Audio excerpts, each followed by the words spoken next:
Session में हम body systems के बारे में, पेनक्रियास और उनके फंक्शन और मेटाबॉलिज्म के विषय में आपको जानकारी देंगे।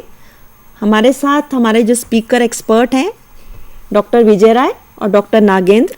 सबसे पहले मैं डॉक्टर विजय राय से रिक्वेस्ट करूंगी कि हमारे स्टूडेंट को गैस्ट्रो इंटेस्टाइनल ट्रैक्ट सिस्टम के बारे में जानकारी दें। डाइजेस्टिव सिस्टम या गैस्ट्रो इंटेस्टाइनल सिस्टम बॉडी में बहुत इम्पॉर्टेंट हिस्सा रोल प्ले करता है, जिसमें कि हम अपने एनर्जी जो बॉडी प्रोड्यूस करती है उसके लिए हमें भोजन चाहिए। तो भोजन को अंदर लेना, उसको डाइजेस्ट करना, उसको छोटे छोटे पार्ट में बांट करके उसमें से जितने काम की चीज़ें हैं उन्हें एब्जॉर्ब करना, एब्जॉर्ब करके उनको बॉडी में एसिमिलेट करना और जो भी विष्ठा या जो बेकार की चीज़ है उसे हटा देना, ये हमारा जो गैस्ट्रोइंटेस्टाइनल सिस्टम है वो काम करता है। जैसा अब आप स्क्रीन पे देख रहे हैं कि इसका एक सिरा, इसके दो सिरे हैं।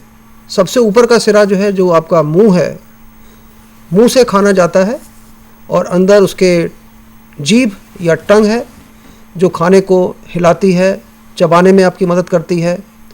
मुंह के अंदर ही आपके सलाइवरी ग्लैंड्स होती हैं जो लार बनाती हैं और लार के अंदर कुछ डाइजेस्टिव एंजाइम्स होते हैं।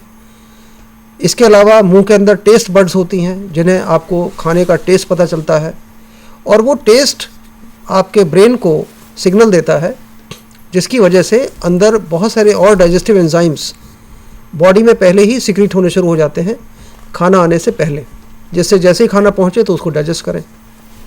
जैसा आप स्क्रीन पर देख रहे हैं कि माउथ के बाद एक हिस्सा है फेरिंग्स। फेरिंग्स के अंदर जिसमें मसल्स होती हैं वो स्वेलो करने में आपकी मदद करती हैं। उसके बाद एक फूड पाइप है जिसको इसोफेगस कहते हैं और फूड पाइप से होता हुआ भोजन चला जाता है अमाशय यानी कि स्टमक के अंदर।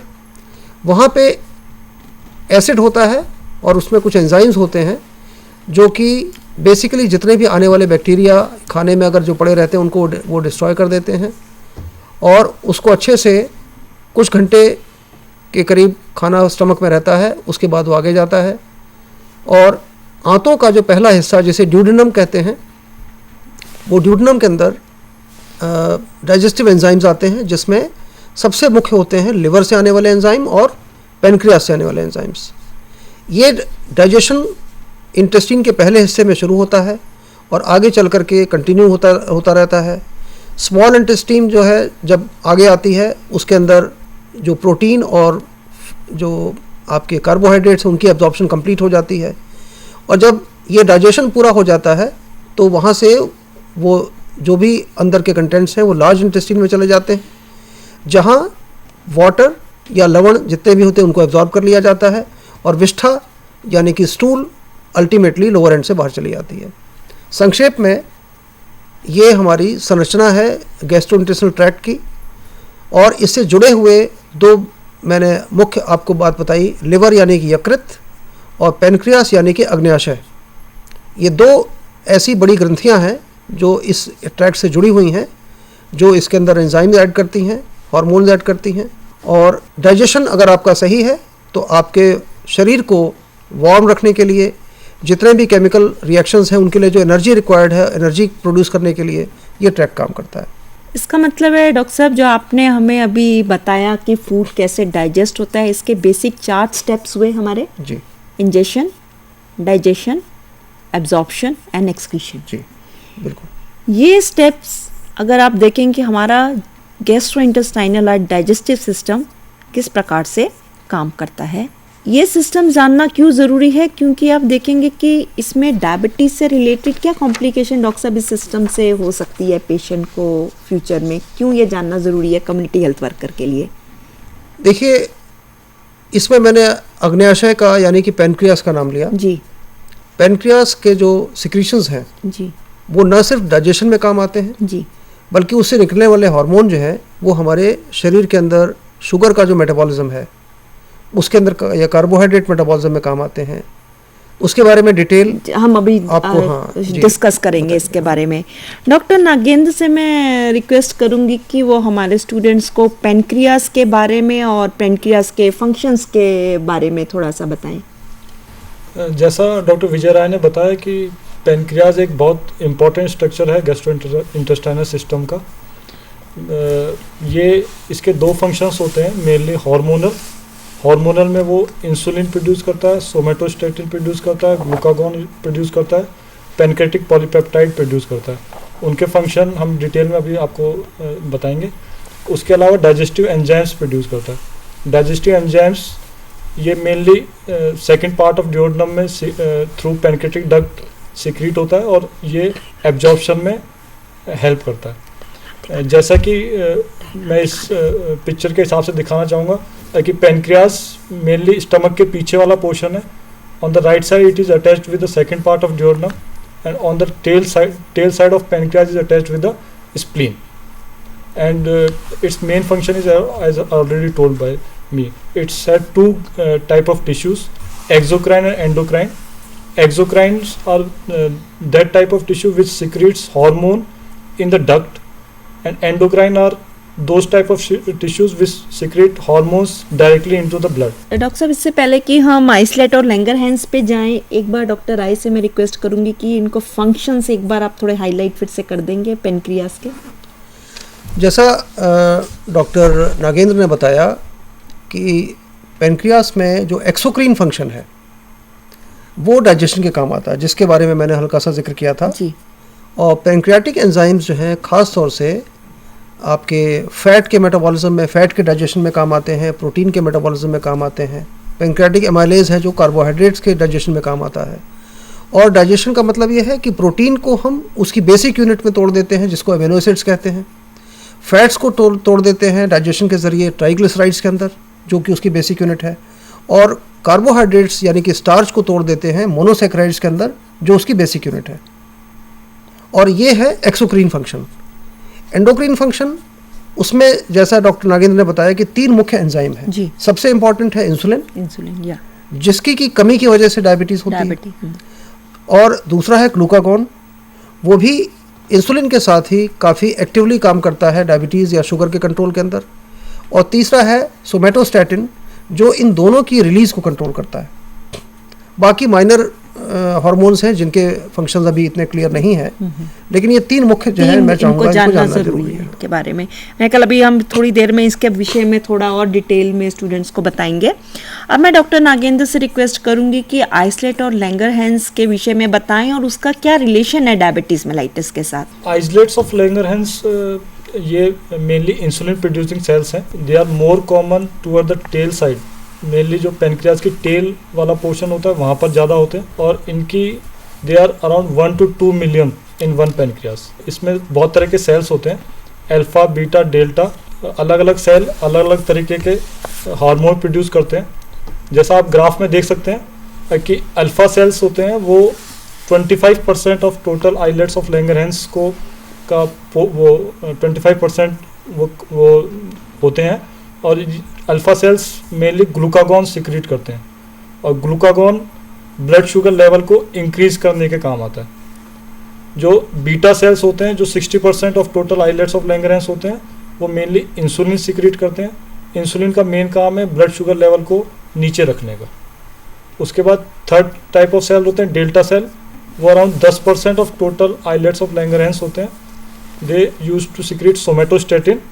और सोमेटोस्टेटिन का जैसा डॉक्टर विजय राय ने बताया था कि ये ग्लूकागॉन एंड इंसुलिन के फंक्शन को कंट्रोल करता है। 2 तरह के और सेल्स होते हैं, pancreatic polypeptide and D1 cell.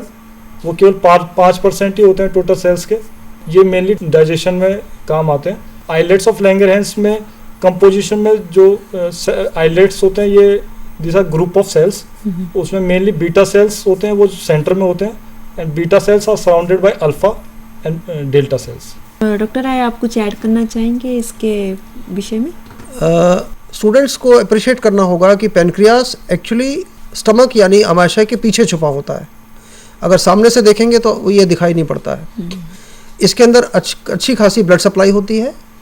ज़्यादातर सेल्स इसके एक्सोक्रीन फंक्शन करते हैं और बीच में जो छोटे छोटे डॉट डॉट आप देख रहे हैं ब्लड वेसल्स के बीच में, वो आइलेट और लैंगरहैंस हैं जी, जिनका कि नंबर, ये बहुत हाईली स्पेशलाइज सेल्स हैं।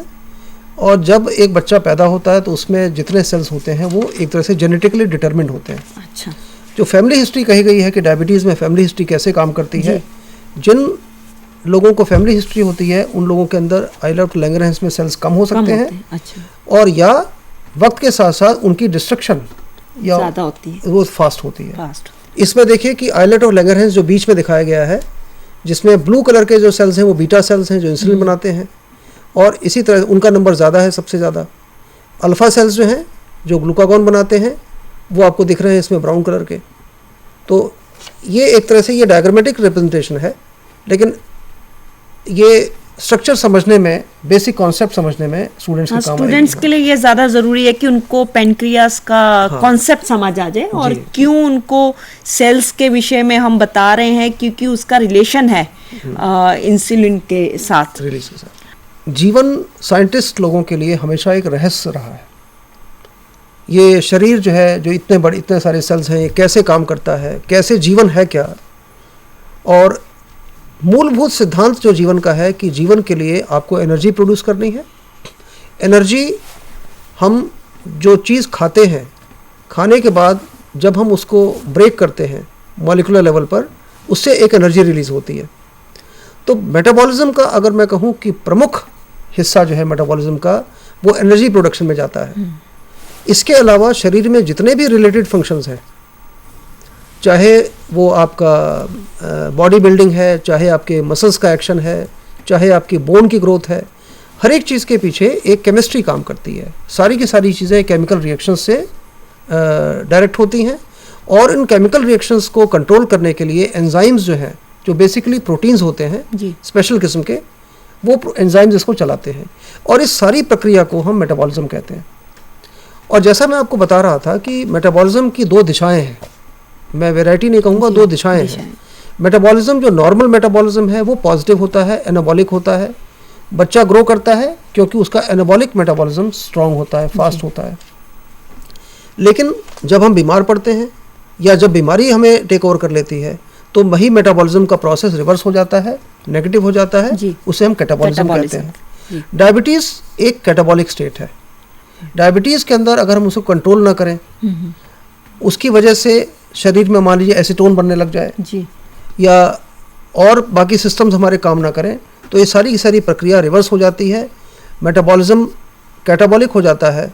इसके अंदर शरीर अपना वेस्टिंग होने लग जाती है, टिश्यूज़ जो हमारे कम होने लग जाते हैं, वेट लॉस होने लग जाता है, और इसकी वजह से शरीर में कई तरह के और इम्बैलेंसेस पैदा हो जाते हैं, जैसे कि इलेक्ट्रोलाइट इम्बैलेंस है, शुगर के बारे में तो हमने बताया ही है, बट इसके अलावा फैट मेटाबॉलिज्म जब अफेक्ट होता है तो ट्राइग्लिसराइड का लेवल बढ़ने लग जाता है। आई थिंक अभी डॉक्टर नागेंद्र हमें इससे अगले में बताएंगे इफेक्ट ऑफ मेटाबॉलिज्म। हाँ, तो शायद हम ज़्यादा नहीं, ये उदाहरण मैं सिर्फ ये दे रहा था कि मेटाबॉलिज्म को समझना कि ये कितना क्यों जानना ज़रूरी है हाँ, हमारे स्टूडेंट्स को, क्योंकि इसका एक बहुत ही महत्वपूर्ण स्थान है हमें डायबिटीज़ डिजीज़ के बारे में समझने के लिए। अब मैं डॉक्टर नागेंद्र से रिक्वेस्ट करूंगी कि हमें मेटाबॉलिज्म ऑफ कार्बोहाइड्रेट, प्रोटीन और फैट के विषय में बताएं, तो ताकि स्टूडेंट्स को, जो डॉक्टर राय ने अभी बताया है कि मेटाबॉलिज्म क्या है और इसके दो प्रोसेस होते हैं, एक नॉर्मल और एक एबनॉर्मल, और इसमें अब कैटाबॉलिज्म ऑफ कार्बोहाइड्रेट, प्रोटीन और फैट से स्पेसिफिक क्या रिलेशनशिप है उसका। जैसा कि डॉक्टर विजय राय ने बताया आपको पहले, इंसुलिन का मेनली फंक्शन कार्बोहाइड्रेट मेटाबॉलिज्म में दो लेवल पे होता है, मसल्स और लीवर पे। मसल में बिकॉज इंसुलिन की वजह से जो मसल है वो अपटेक ऑफ ग्लूकोज वो ज़्यादा हो जाता है, क्योंकि इंसुलिन जब अगर इंसुलिन आएगा तो उसकी वजह से glucose transferase enzyme, glucose transporter muscle के ऊपर आ जाते हैं, उसकी वजह से जो ग्लूकोज का ट्रांसपोर्ट इन द सेल वो बढ़ जाता है। तो अगर इंसुलिन रहेगा तो मसल्स ज़्यादा ग्लूकोज लेंगी, ज़्यादा ग्लूकोज ले लेती हैं। उसके अलावा उसका सेकंड फंक्शन होता है, जो ग्लूकोज है वो मेनली जब भी स्टोर होता है वो ग्लाइकोजन के फॉर्म में स्टोर होता है। तो मसल के अंदर ग्लूकोज ग्लाइकोजन के फॉर्म में ज़्यादा स्टोर होता है जब इंसुलिन अगर एडुकेट क्वांटिटी में प्रेजेंट होता है, और इंसुलिन मसल से break down of glycogen to glucose ये भी प्रिवेंट करती है। तो उसकी वजह से जो glucose level in blood sugar, इन तीनों कारणों से glucose level in blood sugar, blood is controlled और इट लेस। लीवर के ऊपर इंसुलिन के तीन इफेक्ट्स होते हैं। एक तो ये ग्लूकोज के अपटेक को बढ़ा देता है लीवर के अंदर, दूसरा सेम ग्लाइकोजन, ग्लूकोज को ग्लाइकोजन के फॉर्म में स्टोर करता है, और थर्ड जो ग्लाइकोजन का ब्रेक डाउन इनटू ग्लूकोज, और जिसकी वजह से वो ग्लूकोज ब्लड के अंदर आ जाए और ब्लड के लेवल ऑफ ग्लूकोज बढ़ा दे, उसको कंट्रोल रखता है, and it's prevent the conversion of glucose into fatty acid also. Second, fat metabolism में इंसुलिन का मेन फंक्शन होता है, जो हमने फैट लिया होता है खाने के साथ, ये फैट को सिंथेसिस और स्टोरेज को बढ़ा देता है इंसुलिन, और ये डिस्करेज करता है जो break down of fat into fatty acids, और इसकी वजह से हम अगर इंसुलिन एडिक्वेट लेवल पे होता है तो कीटोन बॉडीज, जो कि नॉर्मली डायबिटिक कीटोएसिडोसिस जो कंडीशन होती है उसके अंदर पाई जाती हैं, तो वो नहीं हो पाती हैं। और प्रोटीन मेटाबॉलिज्म में इंसुलिन का मेन फंक्शन है कि ये प्रोटीन की सिंथेसिस को बढ़ा देता है और storage of protein in tissues ये इंक्रीज कर देता है, and prevent the break down of protein into amino acids, तो जो कि कैटाबॉलिज्म स्टेट जो सर ने बताई, डॉक्टर विजय राय ने बताई थी, वो चीज़ ये इंसुलिन प्रिवेंट करता है। ये मेनली फंक्शन है तीन इंसुलिन के, protein, carbohydrate and fat metabolism. Doctor साहब कुछ आप ऐड करेंगे इसके विषय में? मैं इसको बस थोड़ा सा समराइज करना चाहूँगा जी।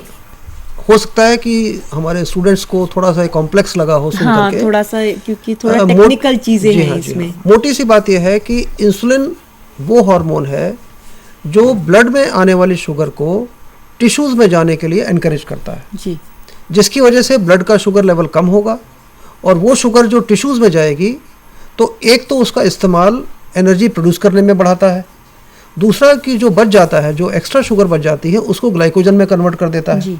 ये ग्लाइकोजन लिवर में और मसल्स में दोनों में कंट्रोल होती है, और ज़रूरत पड़ने पे इसी ग्लाइकोजन को फिर से शरीर ब्रेक करके और कन्वर्ट कर देता है शुगर के अंदर। वो काम ग्लूकागॉन करता है।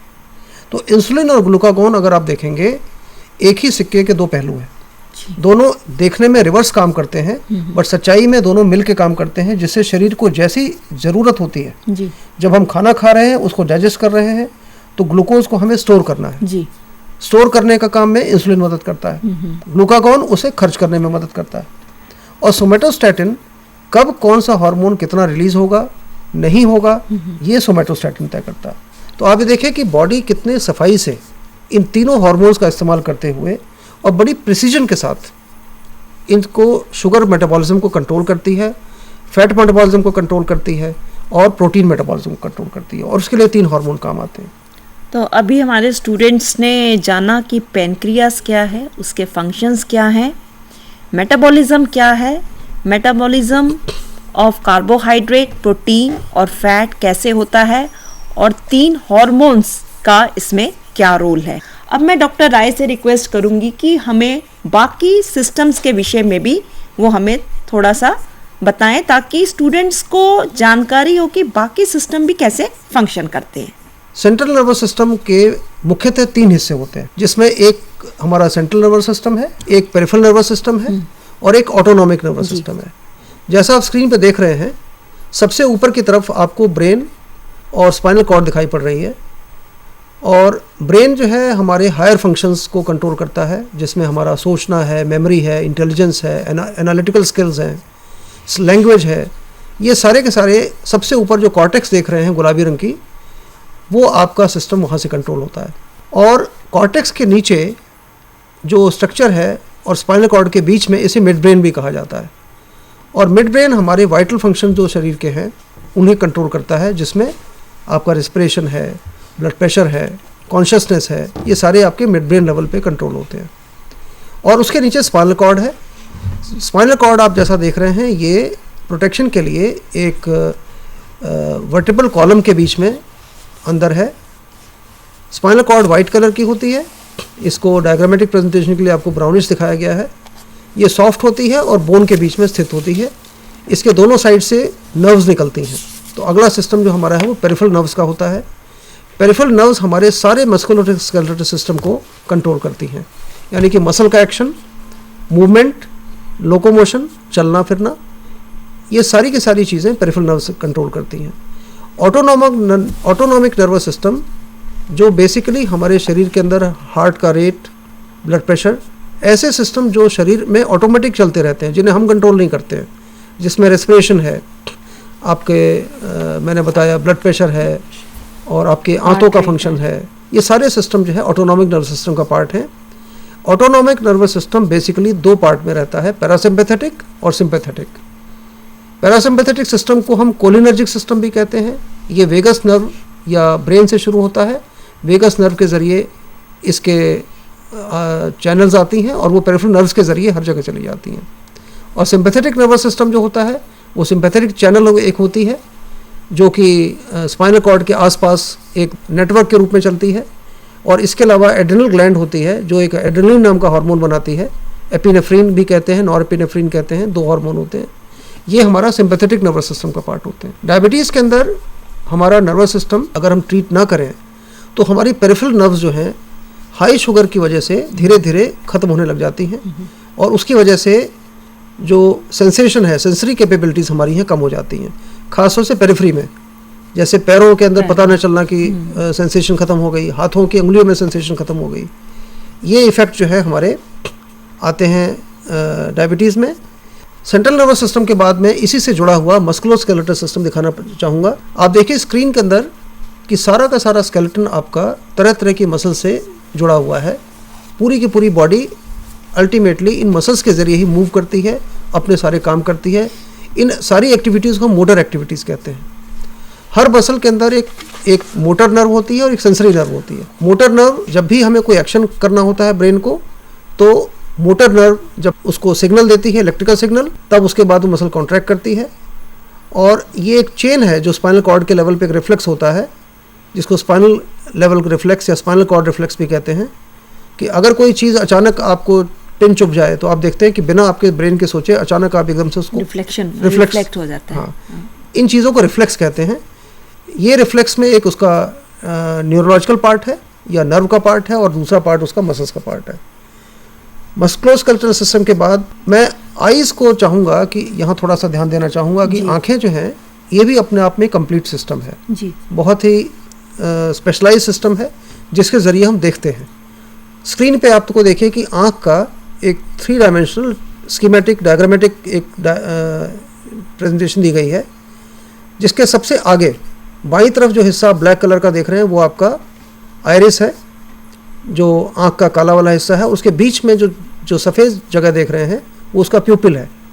प्यूपिल के ज़रिए रोशनी हमारे आँख के अंदर जाती है। वाइट कलर का जो आप गोल देख रहे हैं स्क्रीन पे अपनी, वो लेंस है।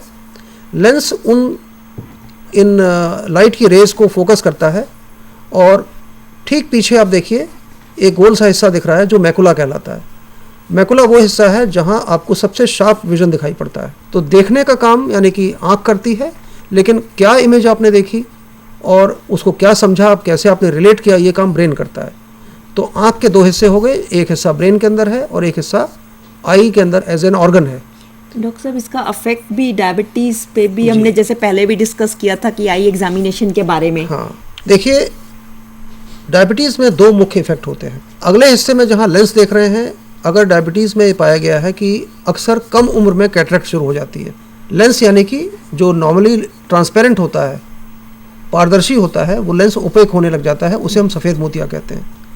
और पीछे की तरफ जो आप देख रहे हैं जहाँ आपको 2 आर्टरीज दिखाई पड़ रही हैं, नियोवेस्कुलराइजेशन जो मैंने वर्ड इस्तेमाल किया था डायबिटीज़ में, अगर 10 साल से ज़्यादा तक डायबिटीज़ कंट्रोल में ना रहे तो उसके अंदर एबनॉर्मल वेसल्स जो हैं बनने शुरू हो जाती हैं, एबनॉर्मल आर्टरीज बनने लग जाती हैं, जिसकी वजह से रेटिनल हेमरेजेस हो जाती हैं, विट्रियस हेमरेजेस हो जाती हैं। विट्रियस वो हिस्सा होता है जो लेंस के पीछे और रेटिना के बीच में जेली टाइप मटेरियल होता है, उसके अंदर भी आर्टरीज होती हैं, उसके विट्रियस में भी हेमरेज हो सकती है जी। ये आंखों के ऊपर इफेक्ट होते हैं और आंख का इफेक्ट इसलिए भी खतरनाक है कि एक आदमी कम उम्र में इसकी वजह से विजुअली हैंडीकैप हो सकता है, उसकी आंखें जा सकती हैं डायबिटीज़ में अगर कंट्रोल ना करें। अगला सिस्टम मैं चाहूँगा आप ध्यान दें, ये है आपका रेस्पिरेटरी सिस्टम। ये बहुत रिलेटिवली सिंपल लेकिन जान के लिए बहुत इम्पॉर्टेंट है, क्योंकि आपको पता है कि कुछ सेकंड से ज़्यादा या कुछ मिनट से ज़्यादा आप अगर ऑक्सीजन या सांस लेना बंद हो जाए तो जान जा सकती है।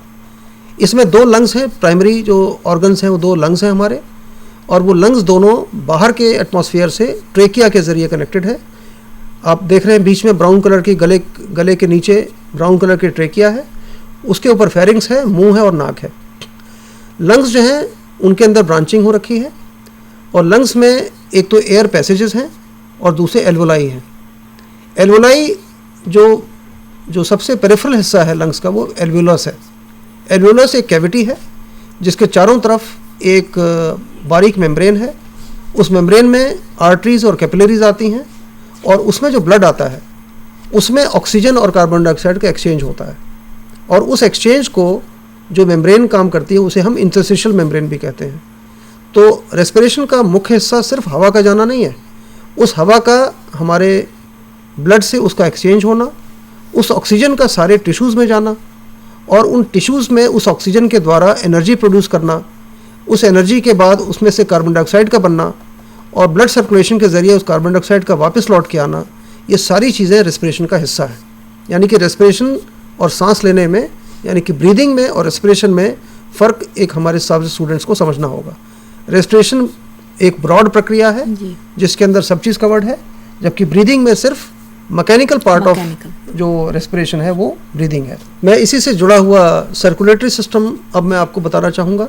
सर्कुलेटरी सिस्टम का केंद्र मुख्यतः हार्ट है।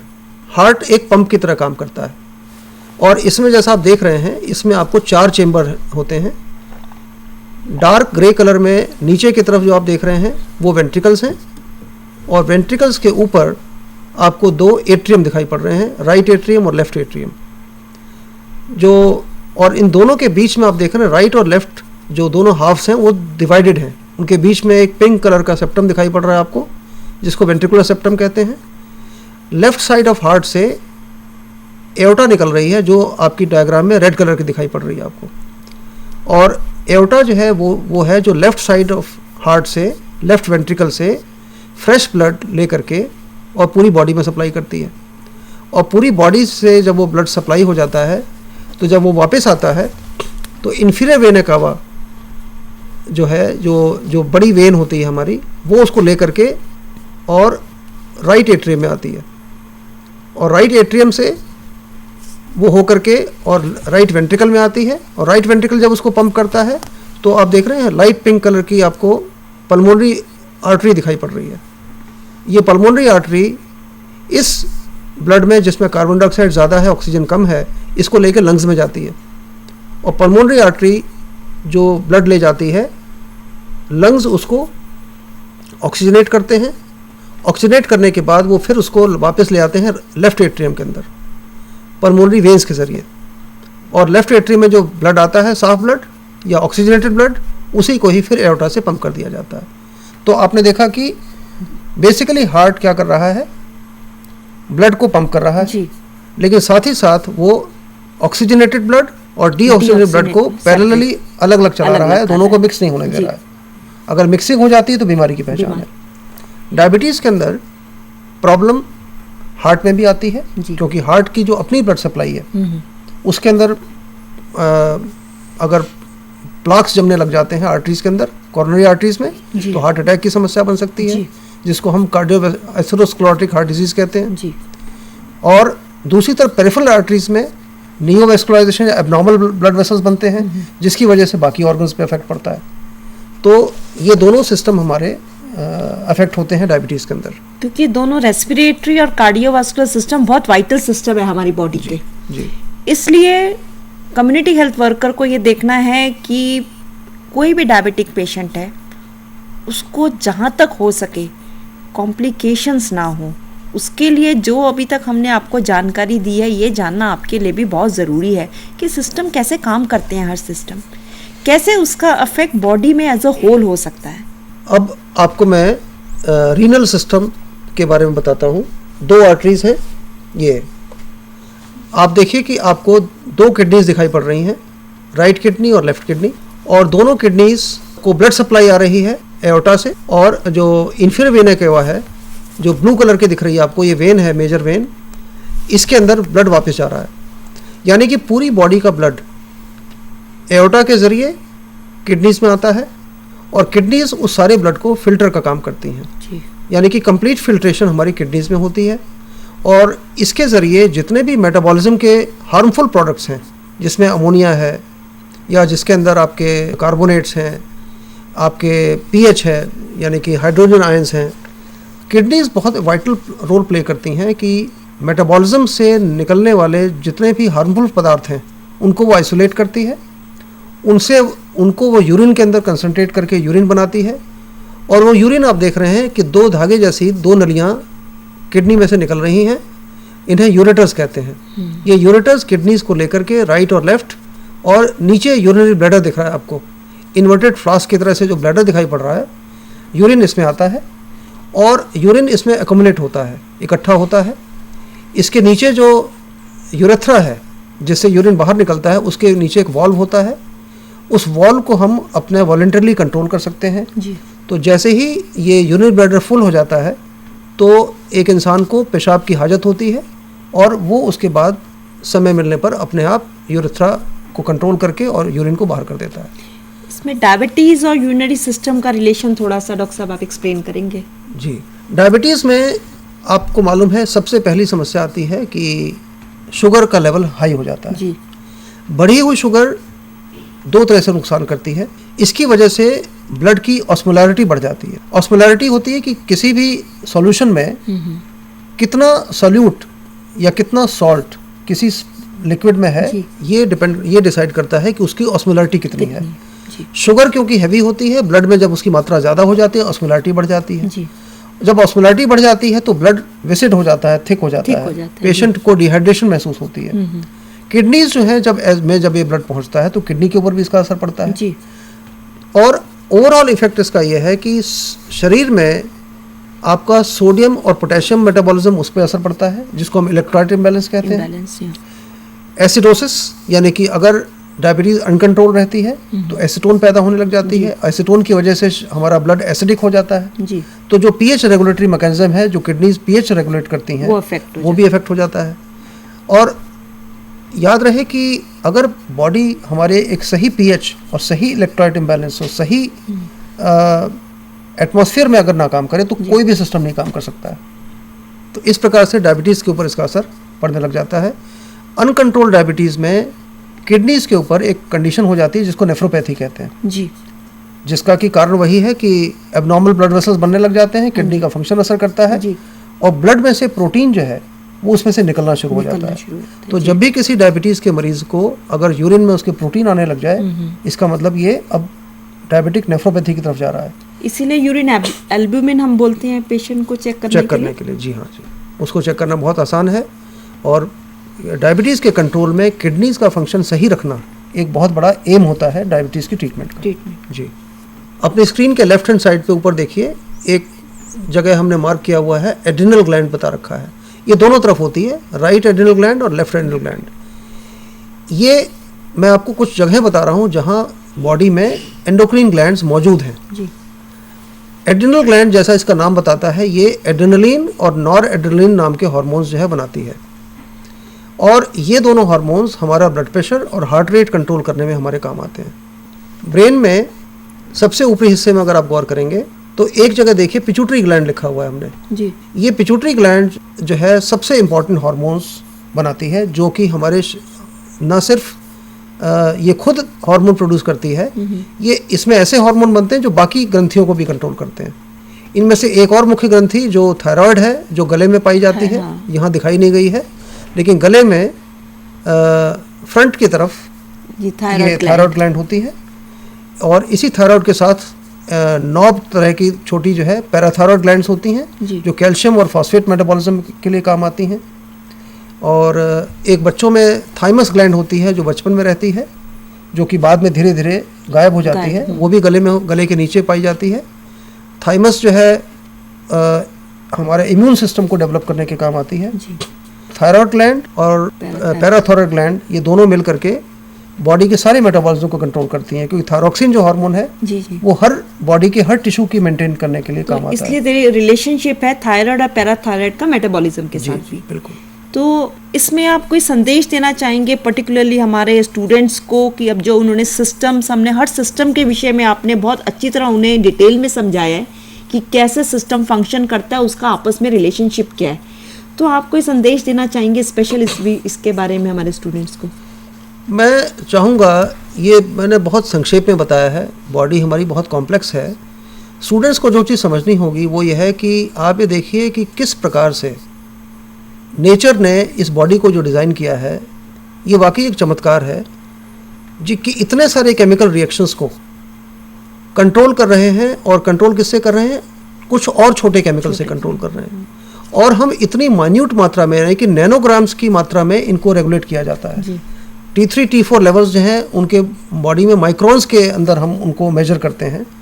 इतनी कम मात्रा में निकलने वाले हार्मोन, और उन्हें इतनी सफाई से, इतना जैसे कहना चाहिए एक्यूरेसी के साथ बॉडी बनाती है, मेजर करती है, कंट्रोल करती है। ये चीज़ें मैं चाहूँगा कि स्टूडेंट्स को अप्रिशिएट करनी चाहिए। बॉडी कैसे काम करती है? बॉडी भी एक मशीन की तरह से है, और जैसे हमें मशीन को मेंटेन करना होता है, ऐसे ही बॉडी को मेंटेन करना ज़रूरी है। बॉडी के लिए सुबह उठना, समय से सोना, जो बॉडी की डाययूरेनल रिदम है, ये हमारे एंडोक्रीन फंक्शन को मेंटेन करने के लिए बहुत काम आती है। समय से खाना खाना, नियमित जो जीवन यापन करना, रेगुलर एक्सरसाइज करना, ये सारी चीज़ें, इनकी वैल्यू आप तब समझेंगे जब आप देखेंगे कि ये सिस्टम लगातार जीवन भर किस प्रकार से हमारी सेवा किए चले जा रहे हैं। और हमें सिर्फ कुछ नहीं करना है, इनको